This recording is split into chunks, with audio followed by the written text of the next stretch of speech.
This program is brought to you from WisconsinEye's Margaret Farrow Studio.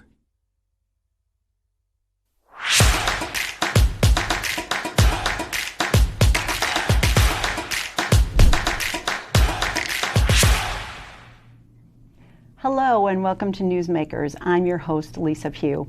Education is a top issue for voters heading into November elections, yet there are key education questions that are dividing voters along party lines. Republican leaders are promoting statewide private school voucher expansion, while Democrats, including Governor Evers, say it's time to raise public school spending limits and increase special education funding.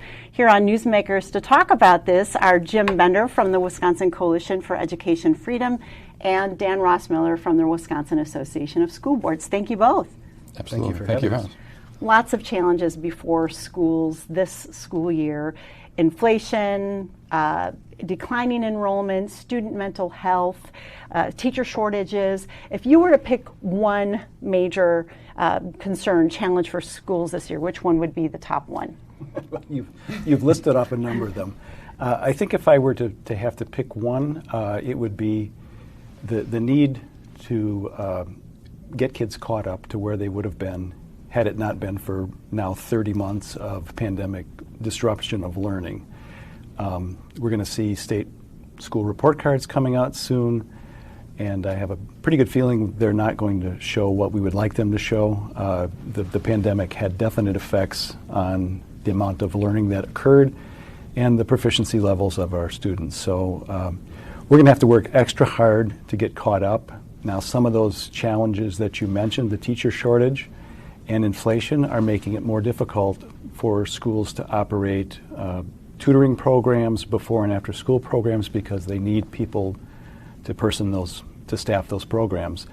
And so many of these things tie together in different ways. But Jim, do you agree? Major challenge catching kids up? Well, I think you got to kind of start from the baseline. And so when we talk about the pandemic and what its impact on education, it's not just the pandemic, it's what was the reaction to the pandemic. And what we saw in Wisconsin, like we saw across the country, was there was as much political science used in schools being open and mask policies as there was actual science being used.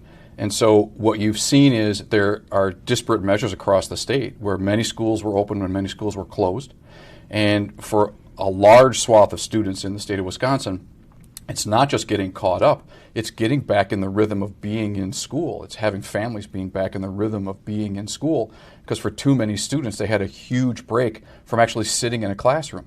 And so you don't just restart. You don't just throw things back in and they automatically pick up from where they left off. And the dynamic that's changed going into this year compared to pretty much every other year that we've seen is there is a skepticism out there amongst parents that say they are looking differently at education across all sectors, saying, is this in the best interest of my child? And that's a different dynamic that I don't think anybody has faced before. So there's going to be a little bit higher level of scrutiny on what's actually happening in the classroom, what's happening with public policy around schools and closing and other mandates. It's a different dynamic out there than we've ever seen before. So speaking of public policy, tomorrow, which here is September 22nd, DPI Superintendent Jill Underly presents her State of the Education address, and we expect that a lot of what she'll say will be highlighting key provisions proposed for the governor's executive budget. And we have some summary on the screen. It amounts to about $2.5 billion in an education investment, includes raising revenue limits, allowing school districts to spend an additional $350 per pupil in 2022-23, an additional $650 per pupil in 2023-24. This is for public school students. There are also per pupil aid increases, a $750 million increase in special education aid, and other funds for mental health, literacy, financial literacy, and school nutrition, and also some tools to address teacher shortages. Dan, is this what schools need? Does this address the problems that we're talking about? I think it addresses many of the major problems, and just parenthetically note that the increases for voucher schools, for example, would be the same as they would be for public schools. So if you combine per pupil aid for public schools and the revenue limit increases, 2 years from now, schools would be spending $1,069 more per pupil than they're spending. Now that seems like a large amount, but when you consider that inflation right now is running at about 8.3%, and schools have not received a revenue limit increase in 6 of the last 8 years, you begin to see why things are pinching a little bit. And so we think that the state superintendent's or the DPI budget proposal recognizes that. It is structured in a way that will incentivize districts to spend the federal money that's available to them in the first year. That money goes away in September of 2024. And the bigger increases in the second year to help them with the inflationary pressures that they're under. So we think that is beneficial. We also like the fact that there's a big increase in special education reimbursement aid. Schools are reimbursed. $750 million over the biennium. It would take us from about 30% reimbursement level to 45% in the first year and 60% in the second year.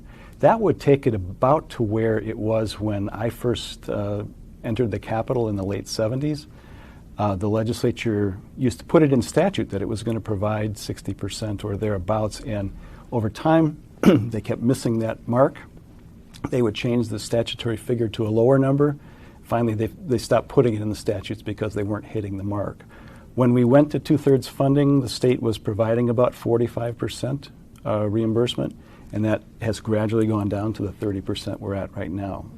So the budget includes badly needed investments, is like what I'm hearing you say. What that means for schools is that every dollar of increased special education costs, and special education costs have been increasing faster than overall costs.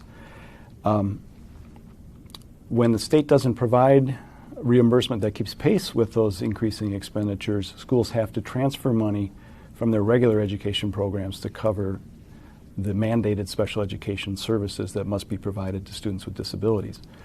That means that they face choices of either larger class sizes, cutting programs, or going to referendum to maintain their programming and staffing. Hey, Jim. So 800,000 public school students, approximately 49,000 or so students attending private school on vouchers. What's missing in this budget, or are you supportive of what you're seeing so far? I think generally the difference between the past and the future is the conversation right now that's being had amongst some advocates is large buckets of money getting put into an existing system. And it's never combined with what's going to be done differently, what's going to change. If you give us this more money, here's the better results that we're going to get. There's never any connectivity between increased investment and results. And the legislature has been controlled by Republicans for a decade, and it is likely they're going to be controlled by for another decade. And that seems to be the questions that we're getting is, if you're going to invest more money, what are the changes that you're going to see from investing more money? Yes, clearly inflation is affecting everybody, not just schools, but affecting everybody. I think there's a legitimate case to be made that expenses have gone up, clearly. But when you're talking about this level of money, I mean, you're talking $800 million into equalized aid. Yes, we have a surplus, but that's still a really large investment. That is money that is, technically it goes to lower property taxes, but it's undefined money. It's unrestricted funds. You can do with it what you want. And there doesn't seem to be that connectivity, especially after everything we've been through, is to say, here's the problems that have popped up in the last 2 years. Here's specifically how we're going to change our operations in order to do it. Also, when you look at Wisconsin and you look at the private school voucher program, still a majority of the students are in Milwaukee. Yes, it's statewide. They're out there, but nearly 30,000 kids are in Milwaukee, which is a majority of the kids that are in the program. And when you're looking at academic performance in Milwaukee, so when you're talking about a large sum of money, well, 20+% of that automatically goes into Milwaukee because of the size of the district. And when you're looking at the academic outcomes, or you're looking at a district that was closed for almost all of the 2021 school year, where private schools in Milwaukee were open, neighboring district schools were open, suburban schools were open, but MPS was still physically closed for an inordinate amount of time. Legislators and others are looking at this as, we see sector in Milwaukee where you've got high-performing private schools and independent charter schools, and a district that was closed for a long time. Every dollar they're throwing in has 20 cents of it going into that system.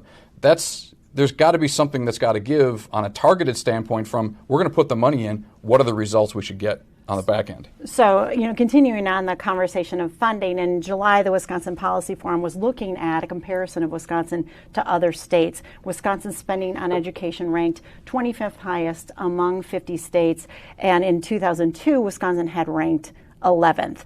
The report authors say that the decline in spending is related to a lot of the efforts over the last several years to limit property and income taxes in Wisconsin.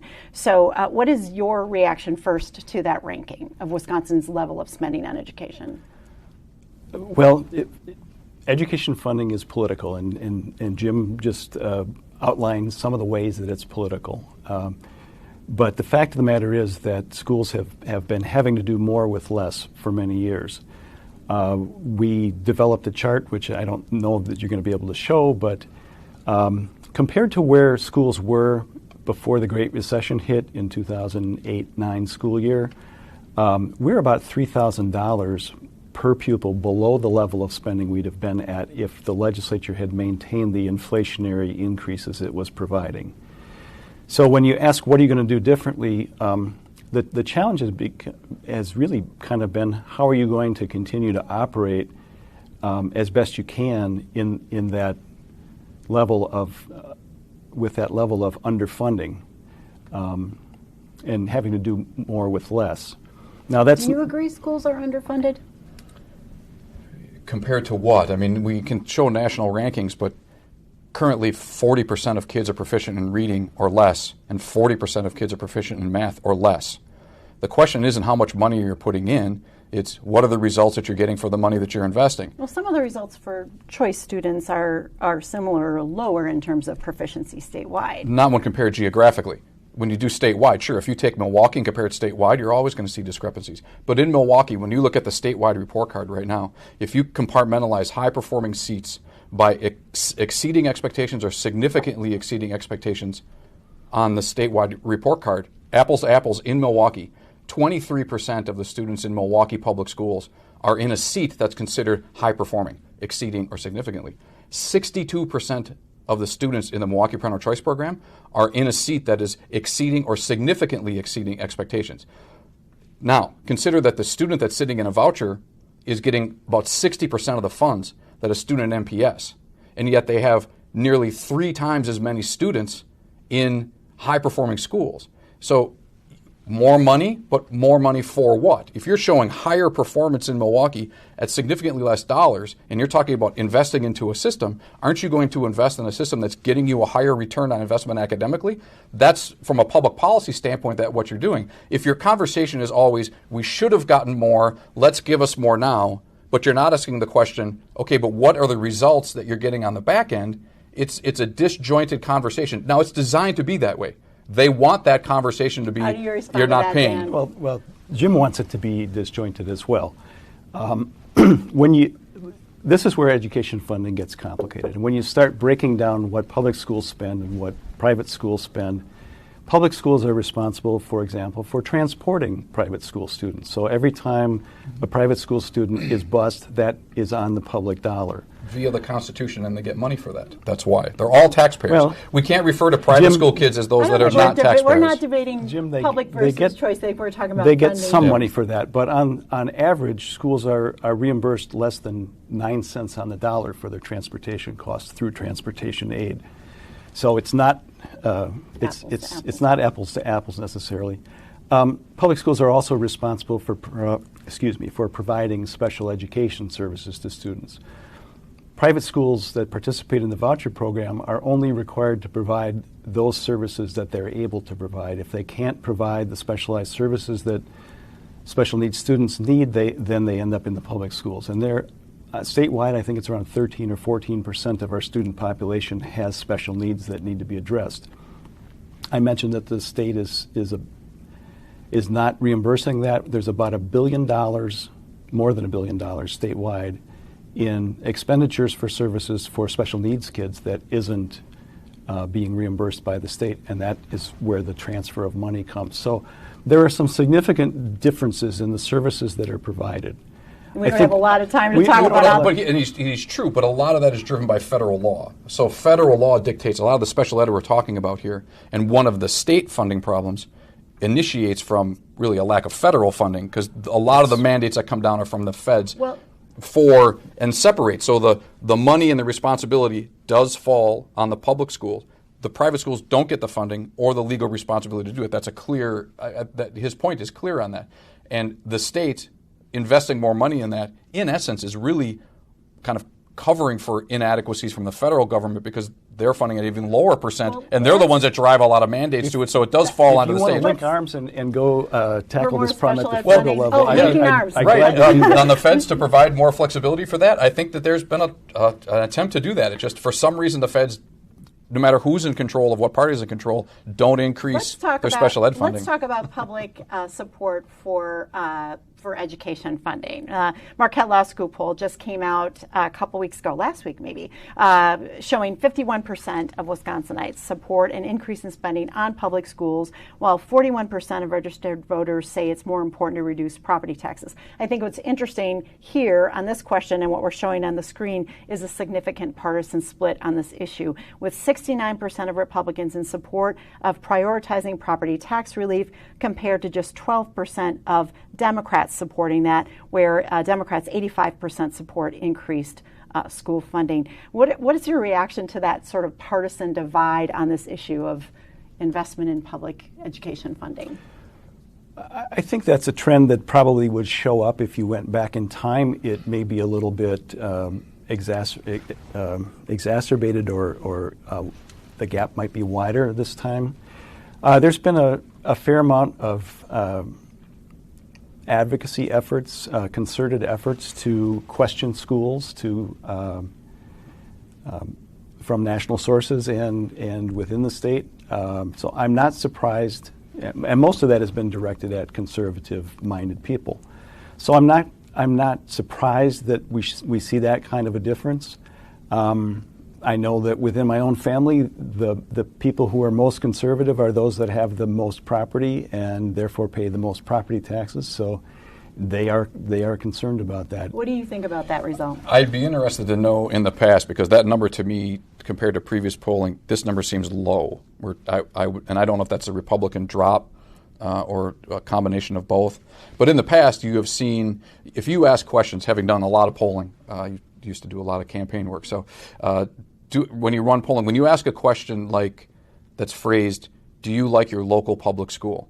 And your children are in that school, you're much more likely to say yes. So when you ask that question, much like, do you like your own congressman? Yeah, he's a pretty good guy. Do you like Congress? Congress is terrible.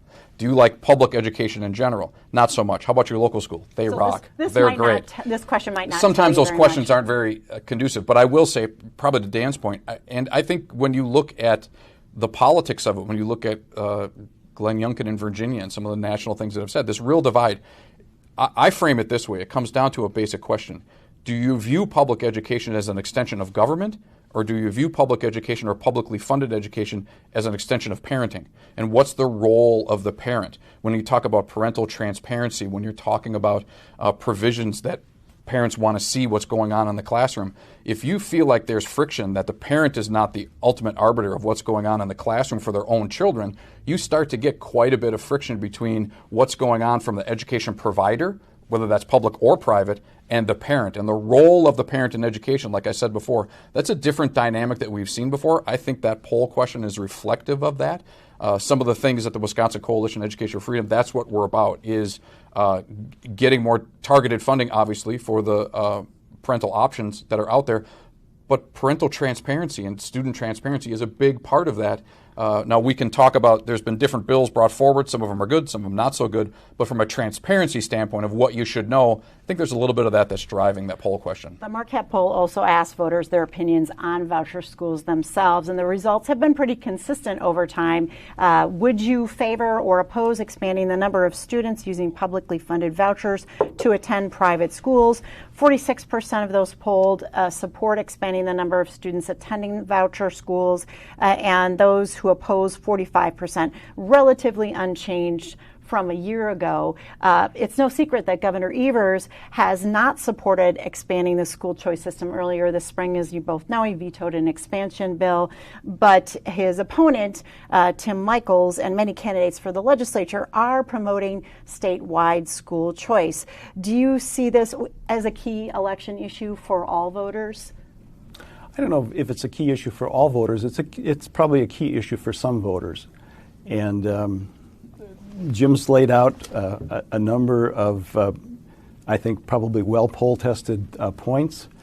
Let me say this. We're seeing a shift in the composition of local school boards. Part of the reason for having local school boards is that they're elected locally to reflect local values. And as local values shift or as certain things become emphasized over others, we're seeing a shift in school board members. So I don't know that this is going to be a long-standing type of thing.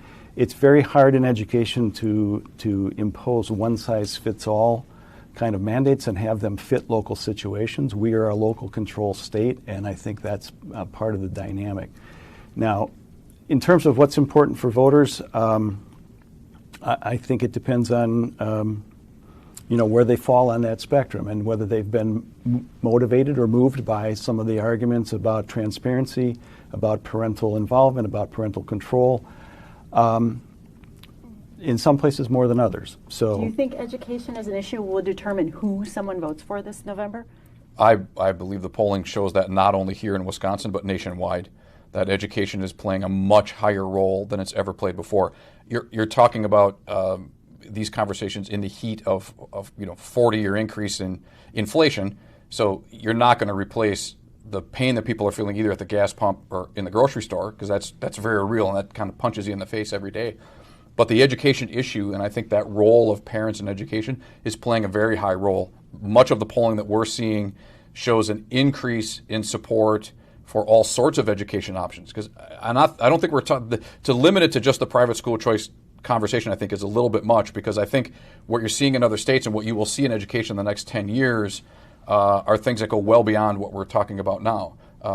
Open enrollment, micro schools, Prenda. There's all sorts of different ideas that are out there. And really what COVID did and the shutdown of schools when parents trying to find some other things, you saw micro schools get started. You saw people try to find alternatives to what was happening because just staying home with their children wasn't working. And so that really sparked a bit of a renaissance of thinking around education and what the expectations of parents are coming back.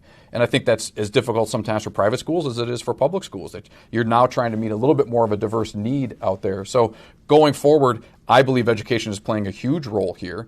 You can see, if you watch TV at all, you'll see that's if you're watching in the TV ads in September and October, somebody thinks it's important. So we're seeing that right now, that it's playing a pretty large role in what is going to determine, I think, the next governor. Enrollment in choice schools has been rapidly increasing, as you've talked about. And for the most part, choice schools are funded through an aid deduction to the public school where the student resides. The governor and the public school advocates have said Wisconsin cannot afford to continue funding two separate school systems. Do you agree?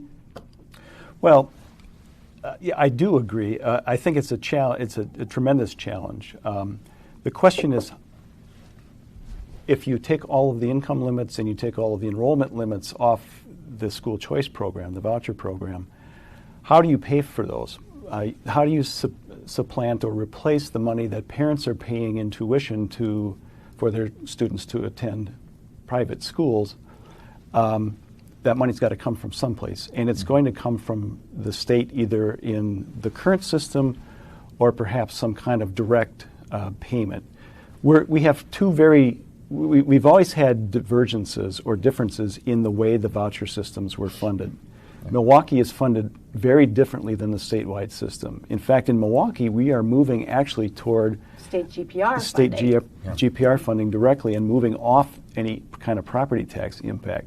Right now, the statewide program has a huge and growing property tax impact, and if you suddenly take all the limits off under the current funding mechanism, you're going to see a big property tax impact. And we can argue... DPI did estimate a $577 million impact on property taxpayers if the voucher program was expanded statewide. I know you've written that you think that estimate is inflated, but do you think that the fundamental way that choice schools are funded needs to change in order to limit impact on property taxpayers? I believe it will. I know we're having a lot of conversations now with key stakeholders and others about a simpler method to do that eliminates a property tax burden. And I think that will be one of the proposals brought forward to the next administration, is to figure out a way to do that. So it's not, and like many of these programs, Milwaukee started 30 years ago, Racine came in, it had one funding mechanism, the statewide program came in.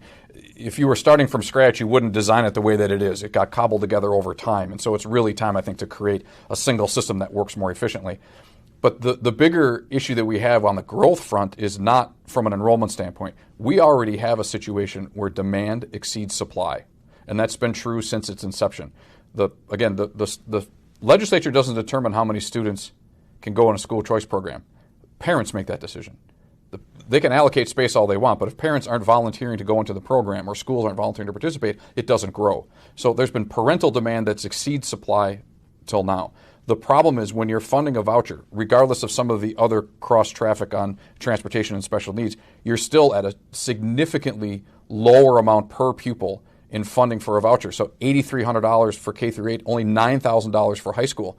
Right now, every high school that's in the parental choice program is at most 50% voucher because they have to fundraise for every student on a voucher because they're spending $13,000, $14,000, $15,000 a kid. Changing the school choice funding model to pull from GPR fix that problem? Well, that's one mechanism is where you get the money, how much you put out. Clearly, we'd be asking for a significant increase as well. I think that's going to go along with it. But we have a huge gap that we're trying to close, not to increase on this end, but to try to close the gap because our costs are audited every year. So we know that the schools are spending significantly more than what the state has put in. And under current law, the school has to accept the voucher as full payment. So they have to go out and fundraise and use philanthropic dollars to close that gap. So you won't see a massive increase of seats because they're limited on how many seats they can have by how much fundraising dollars they can have. And that's a real impediment. There's a group of Lutheran high schools in Milwaukee right now that are in the program and significantly in the program. They need to raise $6 million a year to offset the cost of all the students that are on a voucher.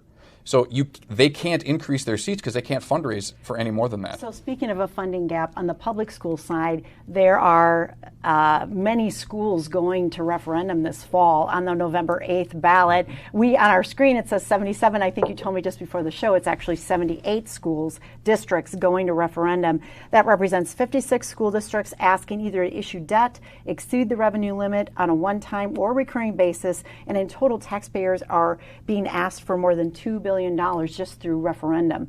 Does this show us a crack in the school funding system? Is there a need for reform on the public school side as well? Well, I mentioned that schools have not had a revenue limit adjustment in 6 of the past 8 years. So there is pressure building in school districts for more revenue limit authority because the state hasn't given them that authority. It's always been true that school districts had to go to the voters to get approval for building projects to issue debt. So that's not new. And I think what we're seeing in many districts, much of the construction is either in districts that are suburban districts that are growing and having to build schools. I look around the Madison area, Verona built a new high school. Sun Prairie just built its second new high school in the past 10 years. Where there is growth, there is a need for new facilities. The other issue with regard to the debt referendums for building purposes is that many schools were built fairly hastily in the late 50s, 60s to meet the baby boomers, and those schools are now getting old and in need of renovation, repair, whatever.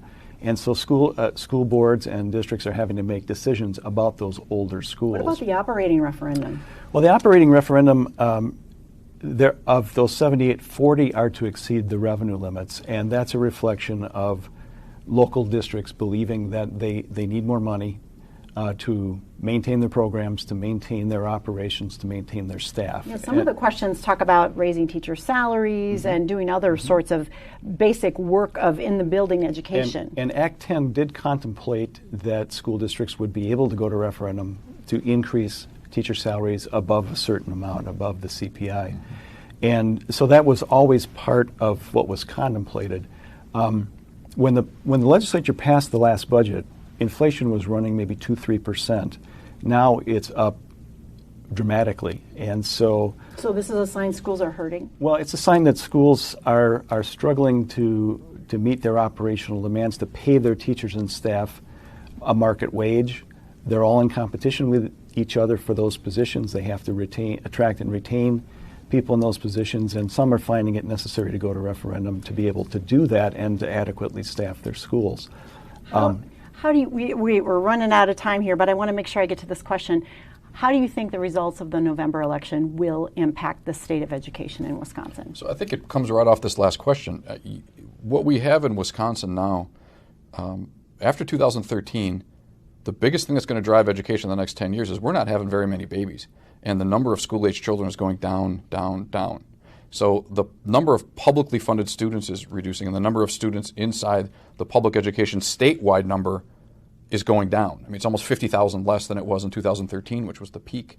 And so while there are certain areas, clearly, that are growing and growing very rapidly, most of the state is not. Most of the state is in declining enrollment. And we've got a 1950s, 60s style, archaic, we count kids on one day of the month where they serve pizza and one day of the month over here, yet we have a computer system that knows where every kid is around the state every day. But we do things on a very 1960s style, methodical, 3-year rolling average type of deal. So if Tim Michels is elected, do you think there'll be some big changes? I think there's at least an opportunity to have those discussions. I mean, I think that you've got to modernize what you're doing. You had school districts locked in all over the states when the revenue limits went in at different numbers. I mean, you can have kids that are living across the street from each other in the eyes of the state be valued a couple $1,000s differently. Now you look at a child on a voucher and you've got 3 kids at $2,000, $3,000, $4,000 in difference for their value as the state views them just because of where they live on a map or where their school resides. Well, that's not a modern way of funding education. And I think if we get somebody in there that's not as, I mean, you can't get more tied to the public education establishment with the Governor Evers. I mean, he's a child of it. He's come through it. Most of what we see today in public education was ushered in while he was superintendent. And so unless you make a change at the top, you're not going to really have a good way of doing it, because there's a lot of people right now that are vested in the system as it exists. And if you're trying to really create a modern system, there's going to be winners and losers in that, and the establishment is really loath to change. So you're going to need somebody to come in there and rabble-rouse a little bit. What's riding on this election in terms of the state of education for Wisconsin? Well, there's 3 things that can happen, and that will really determine the direction I think that things go. We're going to have a Republican legislature, that is clear. The question is, will it achieve a 2/3 majority such that it could override a governor's veto, whoever the governor is?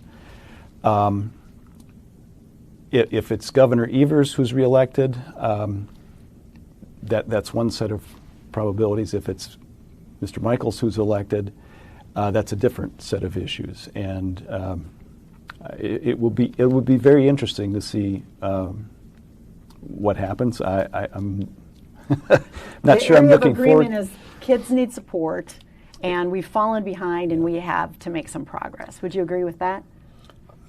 Well, in essence, I think if you want to say we've fallen behind, I think we've fallen behind on any number of measures. I hate using just the funding measuring stick, because there are other areas, that we've fallen behind as a state academically, which we should not be hanging our hat on. And I think if we don't change, not just you're talking about inputs. I mean, inputs are the establishment's favorite thing is talking about inputs.